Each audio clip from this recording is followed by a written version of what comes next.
meaning to serve the clients that we have right now. And we haven't even gotten 50% of the way there.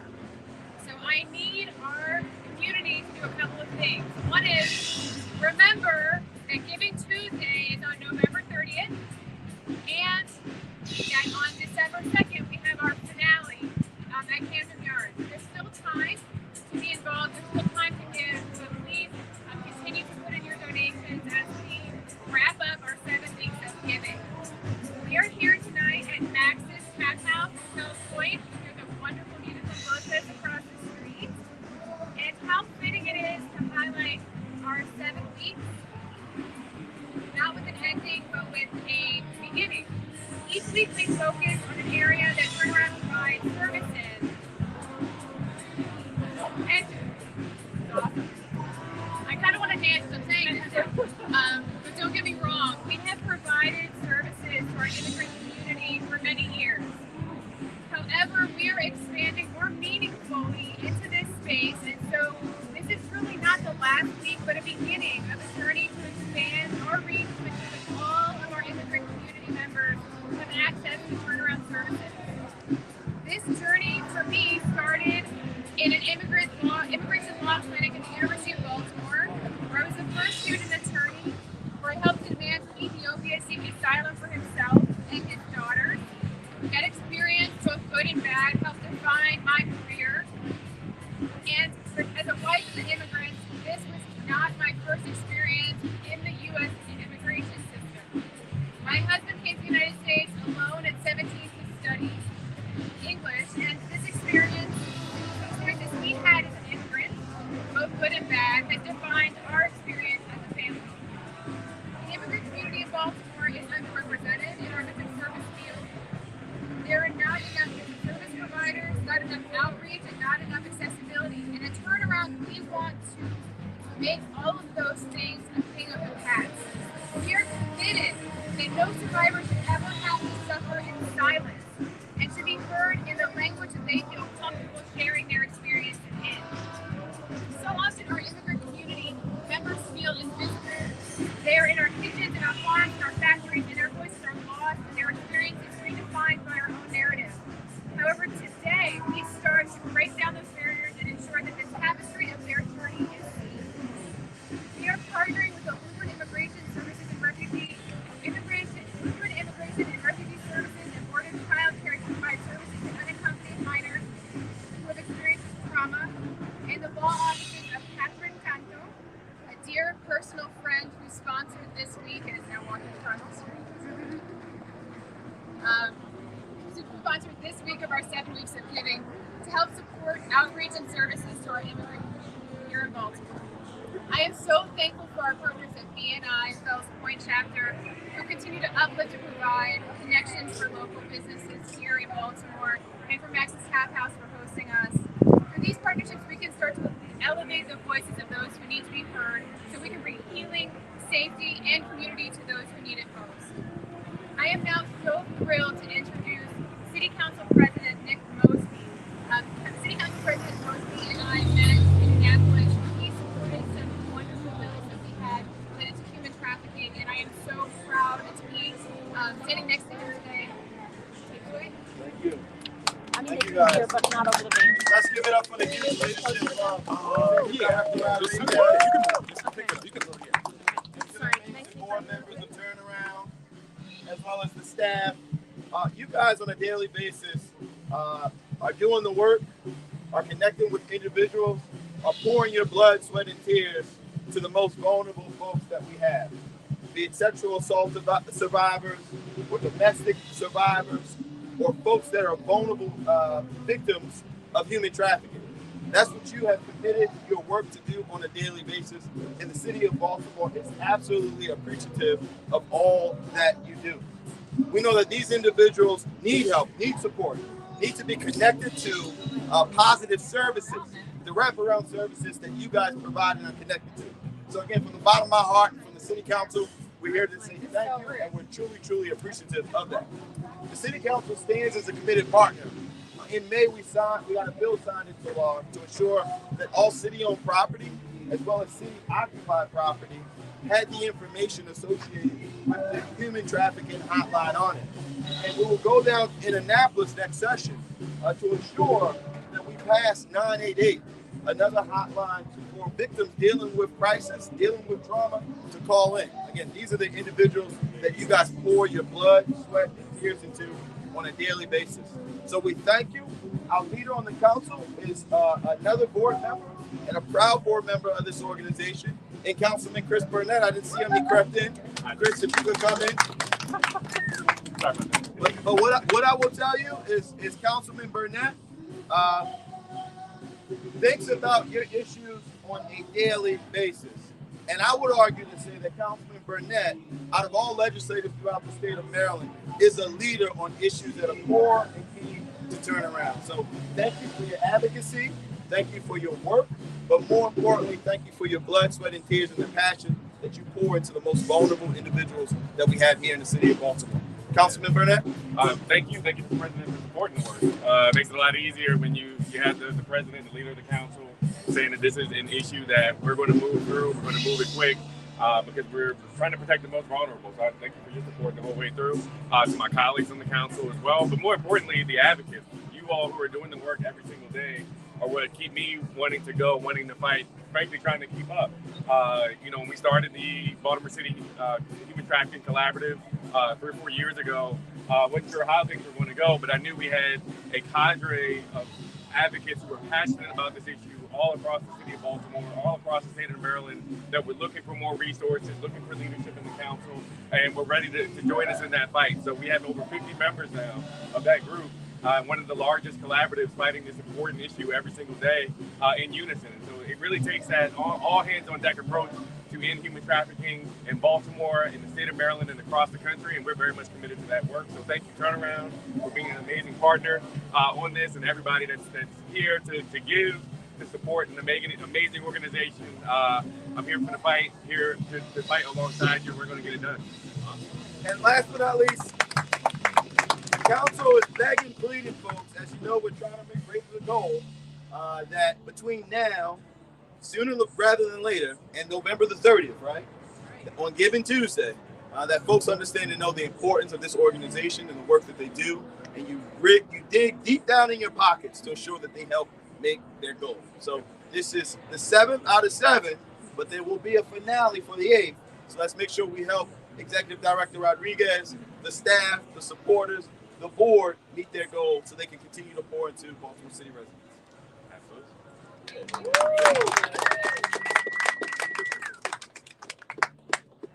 Awesome. So I am now thrilled to introduce a very, very dear friend of mine, Catherine Canto, who has sponsored this 7th week of our 7 weeks of giving, focused on immigration and outreach. Catherine and I met several years ago, where we were both working as attorneys, and she showed up when I was at Turnaround working as an attorney and did pro bono work for our clients to get U visas, and showed an enormous amount of compassion and empathy for our immigrant community, and so much so that our clients were asking where she's gone when I left. So you made such an impact on the clients that Turnaround, and you will continue to do so, because I know we are talking about partnering in a much more strategic and meaningful way now for our community. So thank you so much. I'll turn it to you. Of course. I'm actually very humbled to be here. Thank you. Right here? Okay. Look at there. Thank you. So I'm very humbled to be here, and thank you, Amanda. I mean, today it's also, I feel that I'm a little bit part of everything that he's doing here.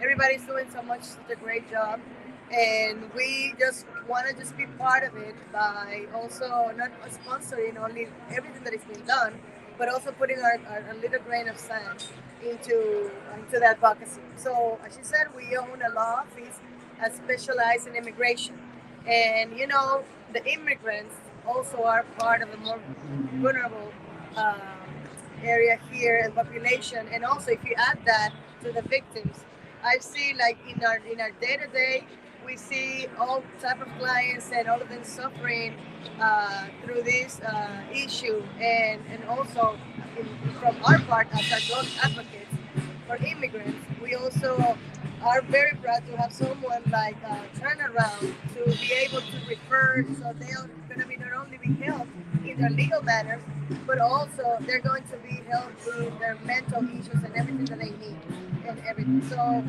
for us, it's just, as I said, we're coming back together. We want to do more. We're planning to do as an office all together. I'm also being joined by my senior attorney here, John Hayes, who's also accompanying me today, because we are all into this as an office, and we want to give back to our community who has been such great to us, and also that we would like to serve, and mostly this vulnerable.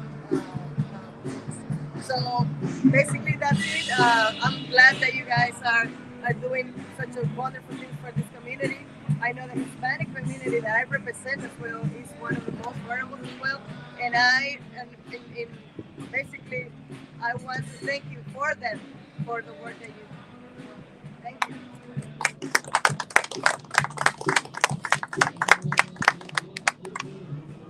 I am honored to now turn the floor over to a turnaround staff member, Miss Tracy Collins. Before I do that, though, I'm going to take a moment just to recognize Tracy. So Tracy has been with the organization almost 27 years.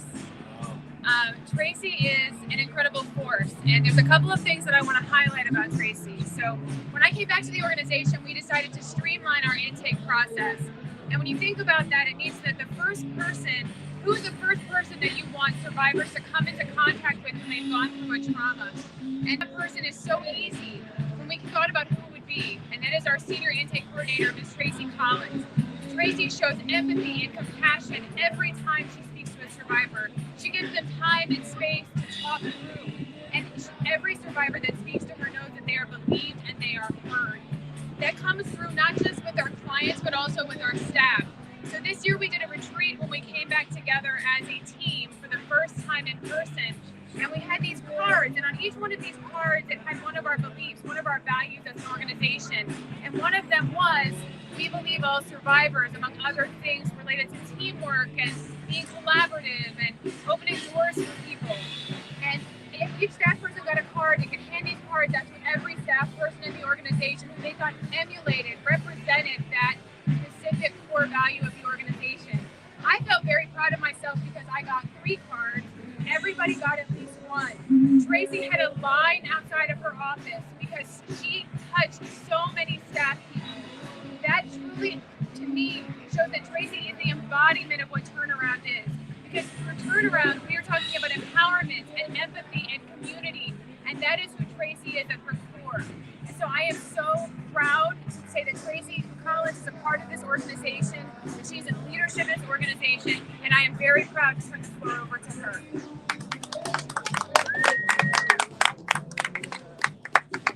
Thank you so much. Thank all of you for being here with Turnaround. I really appreciate it. As a longtime employee, I am an eyewitness and active participant in the dedication that Turnaround has in serving trauma victims. And to be working with this team for this long, it's truly been a privilege. I'd like to say that, as it was said by our dear supporter, immigrants are very, very vulnerable, right? And so for Turnaround, our mission is to educate and to advocate and to empower the immigrants, the Spanish-speaking immigrants in our communities around us here in Bozeman. That's our mission. And those immigrants have been victims of intimate partner violence, sexual assault, human trafficking, and labor trafficking, and sexual abuse. Children are being sexually abused horribly.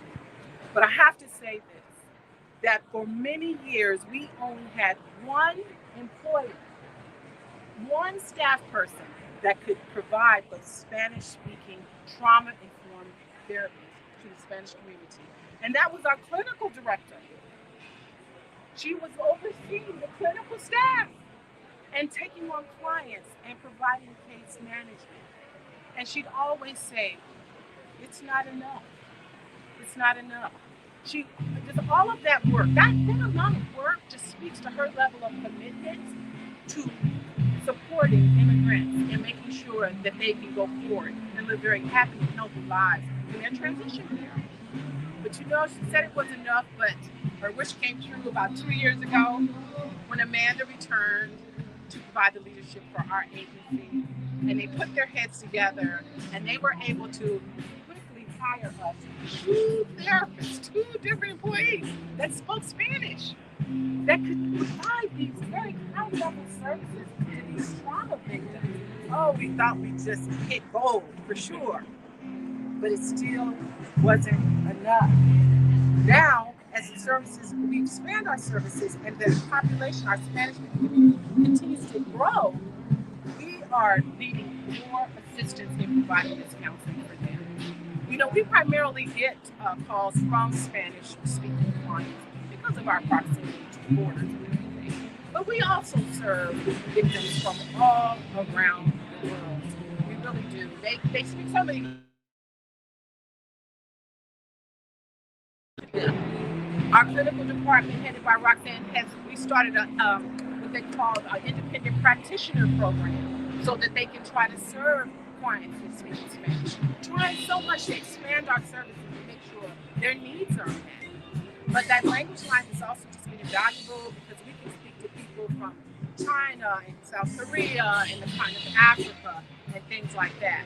And right now, one of the things that's really important is that we are working with that Lutheran Immigrant Refugee Services, which has taken on the weight of taking care of about 50 or 60 children that were separated from their families at the border. That's amazing. That's an amazing work that our clinical department has taken on, and Roxanne has to spearhead that. Believe me, that type of work takes a lot of dedication. It really does. I talked about the fact that, you know, we are supporters and advocates for human trafficking and intimate partner violence, sexual assault, sexual abuse, but we also support labor trafficking. So I'm going to tell you a story in our community. A young woman in her late 20s, early 30s, from the continent of Africa, a very poor village, decided to go and earn some money working in Dubai. There was an opportunity. People go into these countries looking for those who are underprivileged. And she took the chance and she went to Dubai and she was working. And she did it successfully. She was able to do some cleaning and cooking, was gone from her family for about 3 months, and she got the money, came back, and fed her family. 6 to 9 months later, the money was gone. She thought, I'm going to go back. And she went back. But little did she know that it would be years before she saw her family again. Because when she went back, that wealthy family had brought her to the United States, her and several others, to do hard labor. Hard labor. They owned a herd of goats in their property, and it was their choice of meat. And they wanted that to be those goats to be protected. They took that client and these several other people and made them get down on their hands and knees and pull the grass with their bare hands every day, all day, to feed to the goats. Goats don't need that. That was inhumane. There is no reason anybody should get to a border and have to leave behind their humanity. These victimizations, intimate partner violence, sexual assault, sexual abuse, human trafficking, labor trafficking have no borders. And thankfully, neither does turnaround. So we're asking you to help us, to help her. She was able to get help, get out of the situation, come to turnaround, but we provided those services that she needed to now be standing on her feet and advocating for her children to come from Africa. It's a beautiful story. That's breaking free, and we were a part of it. We're so proud of that, but we need your help. We can't do it by ourselves. Our Spanish-speaking community is growing and blossoming. They have been so victimized, and they need to get this trauma treatment from high-level therapists that can speak their language from the heart. Anytime somebody hears their language in their own tongue, it just comes from the heart. And that's what we want them to have. So listen, all of you here are so important. Just one text, right? One email, one social media post, right? To your friend, your family, your community, to your co-workers. Let them know about our work, how important it is, not only to the future of the victims we serve, but to the future of our community. How wonderful it is when we all are getting the services that we need so badly after we've been victimized. So please help us. One text, one email, one phone call. That's all we need. Thank you so much.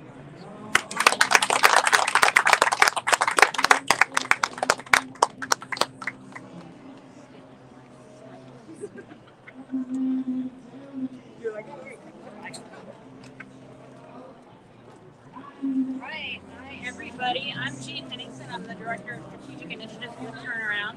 Thank you all for those who were able to come out tonight, to Council President Mosby, to Catherine Punto, legal team, to BNI. Please, thank you so much for all of your support. Councilman Burnett, we are so thankful for everybody who came out and everybody who's watching at home. As Amanda said, Giving Tuesday is coming up on November 30th. And so we have a Facebook fundraiser going. Please donate. And please join us on December 2nd as well at Camden Yards for our finale event. And everyone have a wonderful